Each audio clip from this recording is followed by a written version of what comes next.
Hello there. So I'm in here in the seed starting room having a little bit of coffee and checking on my seeds.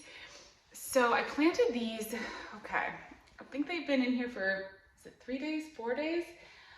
I feel like I feel like I should be seeing things sprouting soon. So I'm getting a little bit like, where is everything? But I will say, because we're moving, I still haven't really gotten most of my seed starting equipment out. So I don't have my heat mats, grow lights, everything is a little bit wild. This is gonna happen, like if you're a new gardener, or even if you're an old, like been around the block, it's gonna happen, right? Where you have this moment where you're like, where are my seeds? Why is nothing sprouting? I'm just trying to keep everything as moist as possible because I know everyone hates that word. I also couldn't find my humidity domes. This might all be slowing down the process, but I think I saw something sprouting in here this morning. I thought I saw something coming up. I will say that also, everything that I started right now are kind of those things that take a little bit longer. So they're going to take a little bit longer to germinate probably as well. But as you can see, I've been able to keep the soil well hydrated. Is that something sprouting?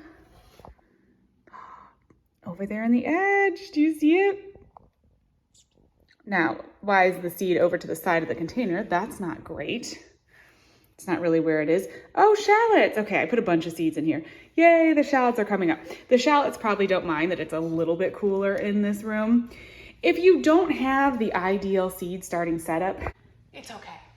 And that's why I just wanted to chat through this morning, just to say, you know what, if you don't have the perfect setup, if you're like me and you're kind of muddling through it this year, it's fine. Your seeds will come up. They just might come up slower, unless you're like a really cold room. So maybe if you were in a freezing basement, you might have some issues. You might have some actual issues, but this is just like a normal home room. It's probably, whatever we have the house at, 68 in here. So it's by no means cold, but just the seedlings are taking a little bit longer. If you have a warmer space, typically, the seeds are gonna sprout faster, but it's fine. And seed starting doesn't have to be perfect. I feel like seed starting it's kind of like anything with gardening where you can spend about as much as you want on, seed starting and equipment and this and that, but you can also like make do, and that's what I'm trying to do this year. Maybe someday I aspire to having a really incredible seed setup, and then I'll be able to show you like an ideal version, but right now, this is definitely, kind of like bare bones, just trying to make something happen so I can have some peppers, which I don't see anything's happening yet in the pepper containers, but hopefully they will soon. What I came in here as well to do today is actually to start some ginger. So one of the things I love to do is grow ginger in my own garden. It's a pretty plant. It's a really fun just thing to grow. And then, you let it grow for the season, and then you can harvest some of the roots, and then you have ginger that you can use. You can buy seed ginger. So there are a lot of companies that will sell specific seed ginger, but what I have done for the last few years, and I'm doing it again, is I just was at the grocery store and there were like these huge pieces of ginger for sale. So I needed some for a recipe, so I just bought a big thing of ginger. I cut off the part that I needed, I let it sort of seal for a few days, and then I kind of just left it in a nice warm sunny spot. And as you can see, the ginger root is starting to sprout, and I'm just gonna go ahead and plant this root right in a container and grow it inside. Now, ginger is like a tropical, warmer weather plant. So if you're in a cold environment, you definitely want to start this inside. And it's one that if you want it to keep growing over the winter, you'd want to bring it in as a house plant. But you can also grow it in containers. In the past, I've always grown it in containers. I think for me, for this year, what I'm going to do is I'm going to start it inside. Start it obviously in a pot. I may plant it out in the garden and let it grow and hopefully multiply throughout the season. And then in the fall, before the first frost, I'll dig it up, take some and harvest that for just to keep and use. And then take a chunk and just turn it into a houseplant, basically try to grow it through the winter and then plant it back out in the spring and kind of keep my ginger harvest going like that throughout the season. So what I have is just a nice terracotta pot. I filled it with normal potting mix. It's just like regular potting soil. It has a little bit of fertilizer and stuff in there. So not seed starting mix, because we do want to give some like nutrients to the to our ginger. And I'm gonna nestle it just like, I don't know, an inch or so under the soil. Sometimes I kind of like let it, keep it close so I can sort of like peek around the soil and keep an eye on it. It's so hard with root vegetables because, you know, you can't see how they're growing, and that's always like, for me, I want to know what's happening. So I'm just going to nestle it under the soil. But as you can see, it's already sprouting, so I'm not worried about it sprouting. The biggest thing I'm concerned about getting it going is that it's going to get too wet and kind of like rot. So I'm going to keep the soil kind of moist, but not like sopping wet. They're being very careful really until I see the sprouts coming up out of the soil and they get through that couple inches of soil. Then I'll start watering it sort of like a normal house plant. But until then, it's just going to be in this kind of like damp soil. We're just going to leave it like that and let the plant sprout so that we don't deal with any rotting, because that's something that can happen. Sometimes you know, people talk about like if you start grocery store potatoes or something, that they may have like a growth inhibitor on them, sprouting inhibitor. I have not had an issue with that with the ginger. This is just like organic ginger. I don't know. I've never had a problem with it. But if your ginger is not growing for some reason, you can't get it to sprout, you might need to go get like a ginger from a seed company that's an actual seed ginger. That could be the issue. Your grocery store is treating it somehow with something that's causing it not to sprout. But I figured, you know, I had to buy this big thing, and so I figured, you know what, let's just do it, because this is like one of my favorite things to do every year. And hopefully next year it'll be like with my own ginger, and just keep that houseplant going throughout the year.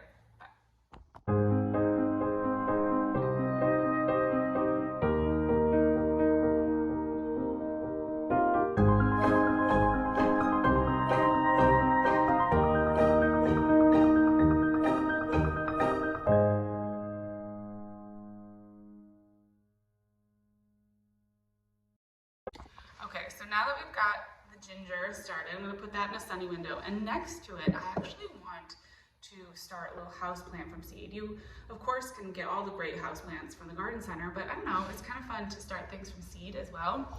And I have these Mimosa seeds, or a sensitive plant. They're the fun little plants that when you touch them, the seeds like shrivel up. And I think they're really, you know, they're a South American, Central American plant. They want really warm temperatures, so you could grow them outside as like a summer annual.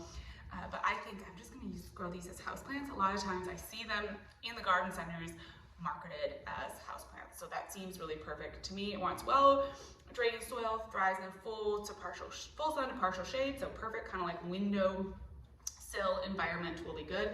5 to 10 days to germination. If you wanted to grow these outside, you want to get them started like now, because they're an 8 to 10 week before the last frost plant. So for most of us, that's right around now you'd want to get them started. But yeah, they're gonna days to maturity. It says 90 to 120 years. Can you read it? Oh, I guess it's gonna be backwards for the camera. 90 to 120 years. I'm assuming MIgardener, that's not a typo. Wow, okay, this is gonna be a long living houseplant. How funny is that? But yes, the mature size is like 12 to 24 inches. So a pretty good, you know, houseplant size. I'm just gonna start mine off in this little pot. It's like a little, what, 4-inch pot. I'm just gonna start mine off. If they mature in 90 to 120 years, then I feel like I have plenty of time before it gets to full size. So these seeds are kind of big. I'm gonna do 2 in this pot just so we have some backup. They're kind of like a big seed.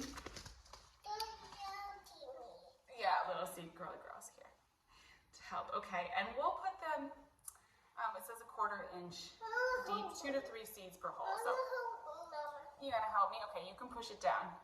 Here, well, I'm just gonna put the two then together kind of in the center, and they should be perfect. Here, you wanna push it down? Oh yeah, be careful with these. 2-year-olds and seed starting can be a little tricky, but there you go, push it down. Good job. Okay. So yeah, these are gonna go into a sunny window, and I'm just gonna, keep them well watered. You could cover it with like a piece of saran wrap or something to keep it moist, like kind of like a humidity dome. But I'm just gonna do the I'm just gonna keep them well watered because it's 5 to 10 days of germination. So I can keep an eye on it. Just use my mister, which has been a big help. I guess I could, what would be a good thing to do? Because I think the biggest thing with seedling success is keeping them top of mind. It's so easy to sort of like lose track of your seedlings, and then once they dry out or something like that, that's when your seedlings get in trouble. So I'm actually gonna pop this right here because I'm coming in, I'm checking on these seedlings once or twice a day. Right now, like twice a day to make sure nothing dries out because I don't have those humidity domes. So, okay, you're gonna hold that. So keeping like things together like this where you're gonna see them. Okay, just a second, you can spray it. Keeping them somewhere where you're gonna see them regularly is like the biggest key to success. I think that's what all of it with gardening is, like going out there, kind of just checking on things, fiddling with things, making sure that things are looking okay. That's like the biggest thing, and that's the biggest thing with seed starting is just making sure they're keeping an eye that nothing's getting underwatered or overwatered, and when things start looking like they need a little fertilizer, that you give that to them. That's the big thing. The ginger was a little bit more low maintenance. It's kind of like we're just gonna wait until it sprouts, and then we're just gonna treat it like a house plant. So that one I'm gonna go ahead and just stick in the windowsill where it's gonna go.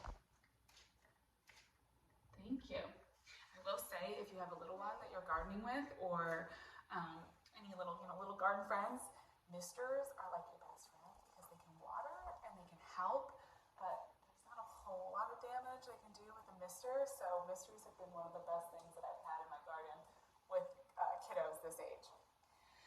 All right, well, I'm now like no longer able to speak. Those were like the garden tasks that I wanted to do today. I'm gonna pop outside hopefully this afternoon. Now that we've got the garden set up, I want to kind of lay out where I want to plant some of the like spring crops. We're gonna have this like 65 degrees Fahrenheit today, so it's gonna be super nice out. So I'm super excited to just get outside, and I feel like spring is coming. We made it to February. It's coming. We got some seeds starting. Got a whole bunch more seeds starting in the next couple weeks. So we're getting there. Garden season's almost there. So as far as what I'm going to be starting next, the next big plant starting round is going to be those tomatoes. If you're kind of gardening along with me, I'm in zone 7B. We're going to be starting tomatoes, some more flowers, eggplants, kind of that big rush of 8 to 6 week ahead of time plants. That's where I'm at because my last frost should be the first week of April. So I should be pretty much at about 8 weeks right now, and I'm gonna kind of push that line just a little bit, pushing it a little bit more towards 6 weeks, just to give myself some breathing room. We had such a cold January that if for some reason we have a really cold spring, that at least I've got a cushion there. It's not really gonna hurt.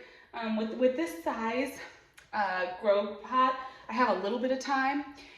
You have to be careful with some of the smaller cell. If you're starting things in smaller cells, you don't have quite as much room to like let them keep growing inside. So I'm not like super worried, but honestly, I have found that if you're just like a little bit slower on the seed starting, if you give yourself a little bit more space, it just ends up being that much easier, and you don't have like huge plants that you're then having to up pot, or you're dragging in and out of the house that are becoming kind of a hassle. It can be a little tricky if you're trying to figure out, covering your plants when they're outside, everything like that. So yeah, the next big thing, we did the peppers already, and now it's going to be eggplants, tomatoes, and some flowers. And that's really what I usually focus on, or just kind of like those big things.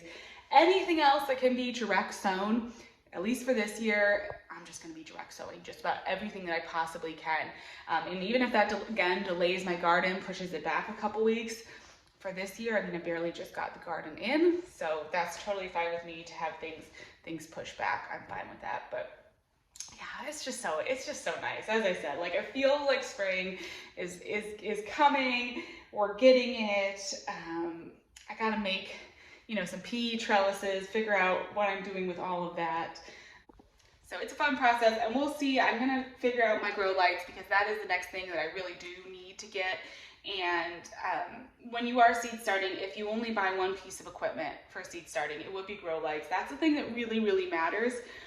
So I am going to need to figure that out, because if I don't have grow lights, I'm going to have a really hard time getting these plants going. So that's the next thing that I'm going to be doing, is getting the grow lights set up in here.